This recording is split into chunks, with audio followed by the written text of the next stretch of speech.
comedones themselves have a lot of inflammation, and it was thought that comedones are non-inflammatory, and so using something that may decrease that inflammation has been found to be extremely important. And not only that, there's been some controversies as to the exact type of bacterial colonization or excess sebum production that occurs in these patients that have skin of color, and even more of a reason to use non-comedogenic and non-irritating type of products, and especially hair care products as well, because as we know, the hair is very brittle and there's a lot of oils and products that are used in order to keep the hair from breaking and cracking, and that in certain patients can lead to a type of acneiform type eruption. Not in everybody. And people say to me, well, how come, my sister uses this hair product and she doesn't have any problem, but I use it and I have problem? And we don't really know why that is. And you can't say, well, it's genetics, because they just say, well, my sister doesn't have it, but you have it. And I usually just say it's bad luck. We really don't know exactly why. So not only is there a lot of inflammation and a lot of cysts and papules, but there's also scar formation, and probably one of the worst things more common things that you see is post-inflammatory hyperpigmentation. And the darker skinned individuals as well can develop a lot of inflammation. And usually the darker the skin that they are, the darker the pigmentation that occurs. Now you would say, well, that's obvious, but it's not necessarily obvious, because sometimes even Caucasians can get post-inflammatory hyperpigmentation. But it seems that the darker background skin that they have, the darker post-inflammatory hyperpigmentation that they see, and the more psychosocial disturbance that they may have as well, trying to help that. So the best way to help it is to try and prevent it, and the best way to prevent it is to really treat it early. And I always say it's never too early to treat teenagers that have acne, and even younger than teenagers, even people that are 9 or 10 years old. And mothers or fathers, well, fathers don't know anything when they come in anyway. They just read notes from their mother anyway, from their wife. Say, here, my wife gave you this because she can't be here, so they give me this paper. And then what happens is the mother calls you later anyway. She goes, my husband didn't understand anything that you said. I said, no, because he was texting on his phone, talking to his girlfriend. And I said, so the important thing is, I say it's never too early. And actually I congratulate the parents when they bring in their kids early, and I say, you know what, and I reinforce it to the child. I say, you know what, your mom is really smart. She brought you in early, and it's never too early to treat it, and we're going to get things going now. And I say that's really, really good, because some parents will say, it's fine, they'll just grow out of it. Sure, but then they get scarring and they get pigmentation and they get more psychosocial disturbance. Not that teenagers don't have natural psychosocial disturbances anyway.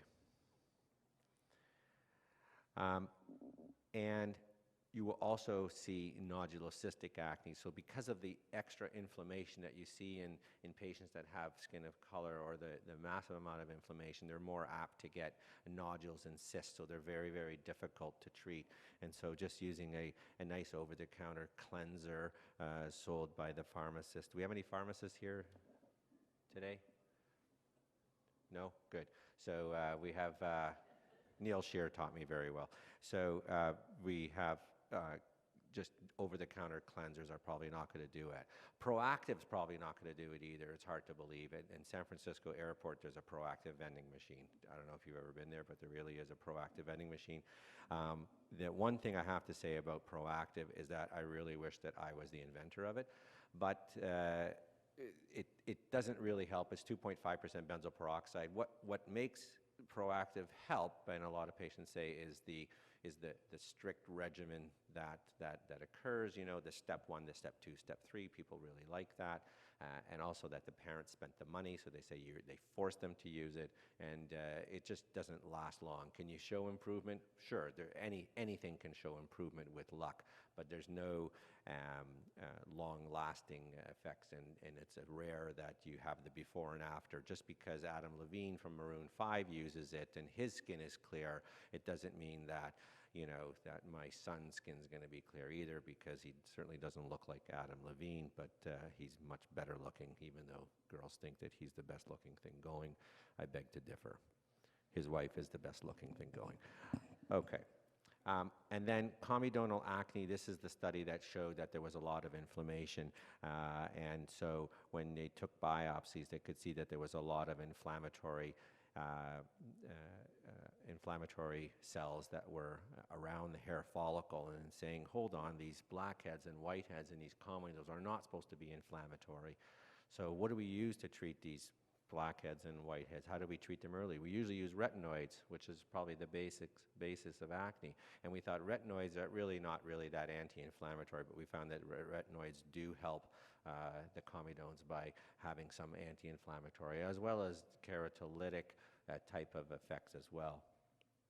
And this is the pomade acne or pomade acne that, depends if you're French or not, that can occur, especially with hair products. And this is very difficult to try and have them find a different hair product that they could use. And it starts at this age group, and usually the story that you get is like, oh, I always say Josephine. I don't know why I picked Josephine and Joseph, but Josephine, oh, she never had this before. She'd been using it for years. Sure, because now she has this hormonal influence and still this acne propensity that can occur. I love when people say that. I never had this before. And now I say, yeah, but I say, do you go to your family doctor and say, they take your blood pressure, you have hypertension. They go, oh, I never had this before. I have hypertension now. Oh, what did I do? Is it someone in my family? We have it now. That's the way it is. That's what did you come here for me to tell you? You say, oh, that's real. You're right. You never had it before. Oh, boy. Yeah. Okay, now you have it. I mean, how do you answer that? I never had this before. It's like the first time you try a hamburger. Oh, I've never had this before. You think the girl at McDonald's really cares? She's like, do you want fries with that? Whatever. I don't know. I never had that before. So we have a lot of post-inflammatory hyperpigmentation. As I mentioned, the darker the individual is, the more intense the hyperpigmentation can occur. And you can see how this is extremely disturbing. I think that's one of the big problems. And I didn't mention keloid, but keloid formation is a big problem, and the variation in how you define what's the difference between a keloid and a hypertrophic scar. I don't know. I don't think it really matters that much, but I guess for exams it does. But anything else, and like Yvette mentioned, when you take biopsies and you have something that can keloid, but also this atypical type of thing. Oh, I've had this keloid forever, and you find out that it's a malignancy. So you still have to be careful. And then persistent redness can certainly occur in lighter-skinned individuals as well, and that occurs in all types of skin color as well, this persistent erythema. And nothing really is good topically to get rid of that. There's this Unreltia that can be used, topical bromonidine, but I don't think that really works for this. It's only a temporary fix, so probably laser would help for that. And I don't own a laser. I own a laser pointer. Irritant contact dermatitis is certainly, so you want to use a product that doesn't irritate, so you want something, so it's good to give multiple suggestions for cleansers and moisturizers as well, and sometimes they'll come back and say something irritates, and that can cause post-inflammatory hyperpigmentation in itself.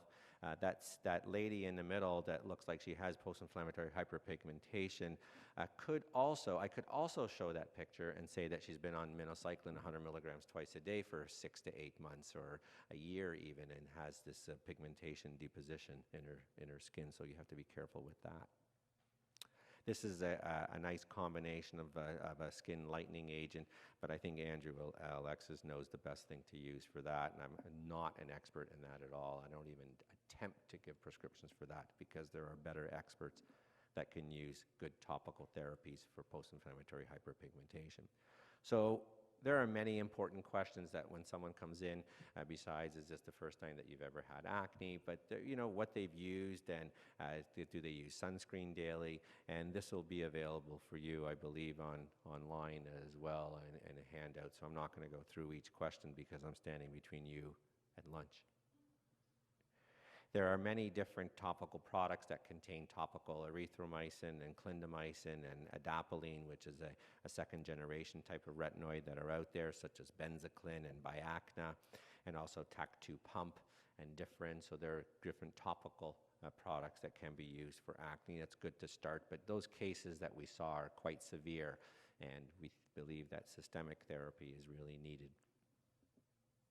And so for mild to moderate acne, you may want to just use a topical retinoid as well, but it makes sure that it's not irritating as well. And in women that have some hormonal influence to their acne, then the use of anti-acne birth control pills or oral contraceptives can be very beneficial as well. I caution with the last comment of comedone extraction because that can lead to traumatic hyperpigmentation, so I'd be careful about that. But for moderate to severe acne, we have oral antibiotics that can be used. Doxycycline has been found to be extremely helpful in my patients. Very rarely, if there's allergy to tetracycline, will I use erythromycin, but I don't think that it's that helpful. The dosing of tetracycline that I use generally max about 1 gram per day. I rarely will use 2 grams per day. If I'm going to that, then I probably need to go for the bigger guns and the product that I use more commonly, which is oral isotretinoin. I don't use minocycline at all, even though it has good absorption qualities because of the possibility of blue-black pigmentation that can occur in acne scars. Also, drug-induced hepatotoxicity and drug-induced lupus, which I've seen as well. And so Don Rosenthal from Hamilton taught me a long time ago, you don't really need minocycline. I'd rather use doxycycline or tetracycline, and doxycycline I use 100 milligrams a day or 200 milligrams a day. But usually I'm thinking right away, why shouldn't I put this person on oral isotretinoin? I think that's your best bet and your best bang for your buck, for your buck, and the most cost effective as well. So with nodulocystic acne, you have to be thinking of isotretinoin. So where did isotretinoin really come from? Isotretinoin came from the fact that retinoids are the most effective treatment for acne. They help the comedones, they help in early stage, they also shown to be anti-inflammatory. They can even help sometimes in some post-inflammatory hyperpigmentation, but that's a little side benefit. But oral isotretinoin is probably your best treatment for acne. It works in moderate to severe cases, and I'm always thinking when someone comes in, why shouldn't I put this person on isotretinoin? It's very safe and it's very, very effective. Although some people say that it may be controversial, I disagree. That topical formulations I had mentioned already, and I think that really the oral isotretinoin is what you're really looking for. It's been extremely successful.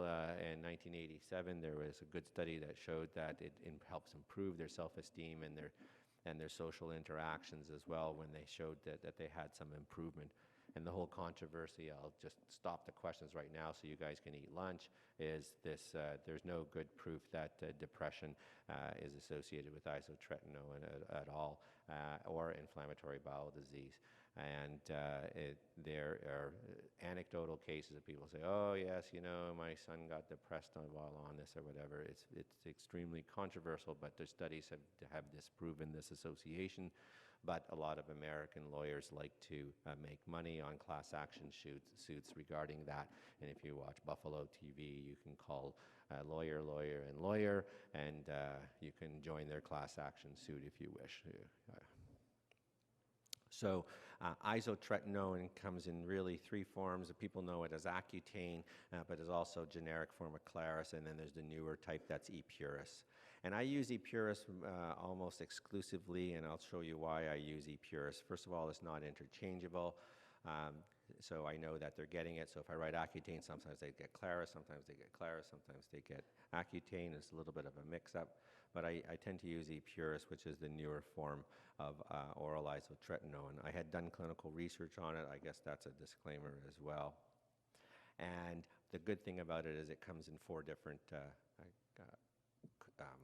sizes, 10, 20, 30, and 40, whereas Accutane and Claris come in 10s and 40s. So if you want to fine-tune the number of pills that somebody's taking, for people who especially don't like to swallow pills, it's a lot easier and you know exactly what you're getting. The other part is that it's easier to absorb, and I'll show you that. And the reason why is everybody knows that isotretinoin or oral vitamin A needs fat to be able to absorb it, ADEK. You need to have it with food, and a lot of teenagers don't tend to eat a lot of food or eat the right kind of foods that give the proper type of absorption. And so this is already has the lipid blend that's mixed in with the isotretinoin, so it's easier to absorb and easier to get a good blood level. So a high-fat meal that you need for Accutane or Claris is, and I'm sure all your children eat this every morning for breakfast. It's basically 2 fried eggs, some hash browns, a couple of buttered toast, and some bacon and sausage. That's there. And for the vegetarians in the room, that would be a tofu type of bacon as well. And for the vegans in the room, those would be tofu eggs, I guess, if it exists. So every morning, this is what they really need to eat, and certainly it's a great breakfast. It's available at your corner diner for $2.99 if there were corner diners that were still available, and since there are not, it's very difficult. And so you have to have a lot of fat to be able to absorb the isotretinoin, and that may be a reason why it doesn't work as well. And here you can see that the Epuris or the CIP isotretinoin shows that it works well in a fed or in a fasted condition. So you see the blue line on the right side of the graph is the Epuris brand, whereas the red line is the other type of isotretinoin available, so you're not getting a good absorption. So another good reason to use it. There's the individualized dosing that I talked about, and the important part is the properly dosing the patient for their use. And I see this time and time again that people can come in from other physicians and they're not being dosed properly, and it's very hard to calculate. So the proper dosing is really the use of 0.5 milligram per kilogram for the first month, and then 1 milligram per kilogram for the next 4 months. So I use 5 months of Epuris dosing. I use 5 months of Epuris dosing. You have to be careful in these patients that have a lot of cysts.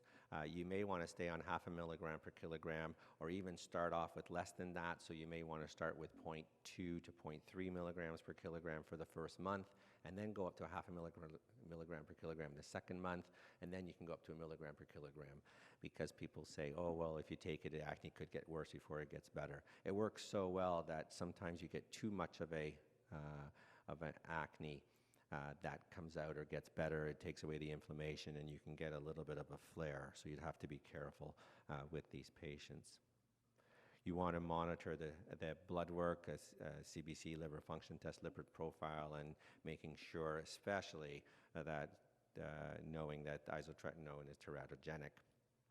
And sometimes you can get worsening acne in the first month, but when they're severe, like that last gentleman that I showed you, you'd really want to be sure that you start off on a little bit lower. Most patients don't get worse before they get better.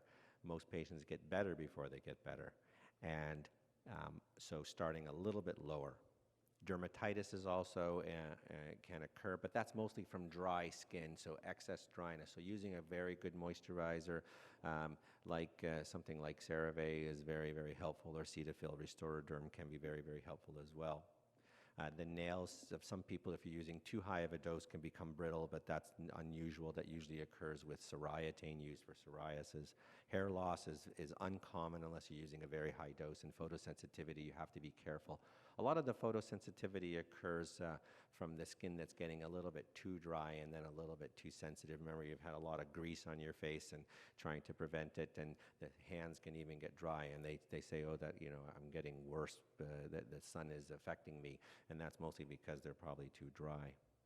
So if you have a 60-kilogram female, you're 0.5 milligram per kilogram, and I'm not going to go into detail with this, but basically it's simple. First month, start on 30 milligrams, and the next 4 months, 60 milligrams per month, and monitoring the blood test. You can see here that there's a cumulative dosage. So the cumulative dosage should be 120 to 150 milligram per kilogram per course, and that course the best optimized over 5 months. So if you have a new patient, you want to take necessarily a hormonal history and see what else that they have used. I always suggest a standing blood work form, so you don't have to give it out every time. So I just write monthly for 6 months. And then I get that blood test done first, and then I discuss the potential side effects that could occur. I give them the brochures, and I see them in 2 weeks, and by then I have the blood work back, and they've been able to research it more and make sure that they want to start it, and then I start them. And then I see them every month. Really, the important thing is making sure that females don't get pregnant and that they are, I do follow them monthly. There are some derms that will give a couple months at a time, but I think that these patients really need encouragement, and you can see the progress as things go. So with darker type of skin, certainly it is easy to use, and you know that you should avoid heavy makeup, and we talked about the hair grooming as well. So my key takeaways from this are really to say that these patients should be treated earlier rather than later, that don't be scared to use oral isotretinoin because it is still the best treatment out there for patients that suffer from acne, and try and prevent them from having a psychosocial disturbance by treating them earlier rather than later. So I hope that this was helpful, and I'm willing to answer any questions that you may have. Thank you.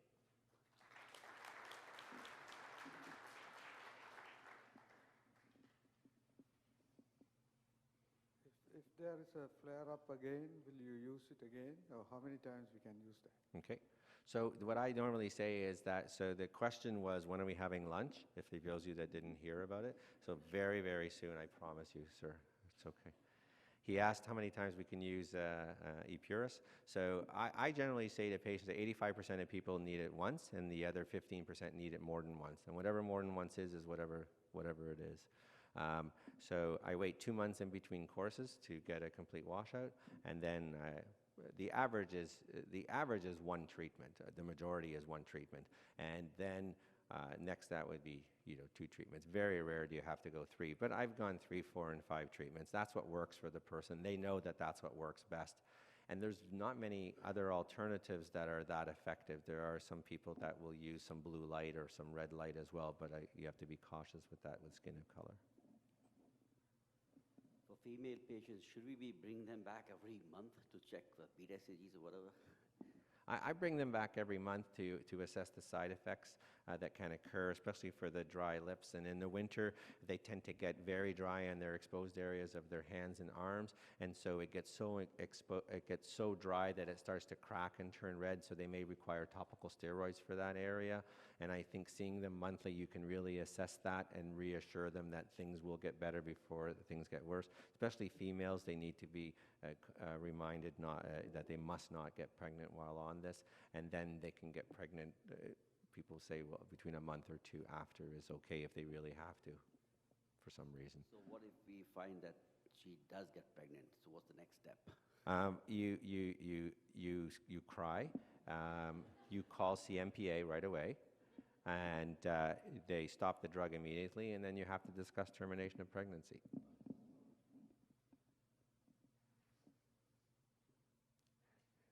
You bet.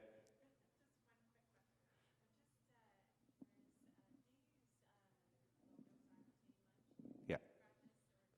Okay, so the question was, do I use low-dose Accutane much? I don't use it much, but I do use it often. It seems to be, and I thought it was for adult females, but adult females of non-childbearing potential. But I use it in adult females and males of patients suffering with acne. You use a low dose long term, so let's say I use 10 milligrams a day, but I always will I'll stop after that 120 to 150 milligram per kilogram. So for a 70 kilogram person, so you're at around 90, well, let's say 80 kilogram person, 9,600 to 10,500. So I do an accumulative dosing addition to see that they don't hit over their 120 to 150 milligram per course, but their course happens to be over a year or 2.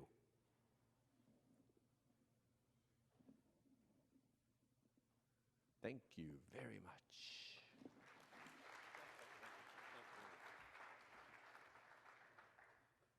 Thank you, Dr. Venter, for the systemic and topical review of acne therapies, nuances of antibiotics, the retinoids, of course, the call for earlier intervention, and of course, treatment of the psychosocial awareness of the psychosocial impacts of acne, and the review of Epuris as well. Lunch will be served momentarily. Please do fill out as much as you can of the evaluation forms for the morning program.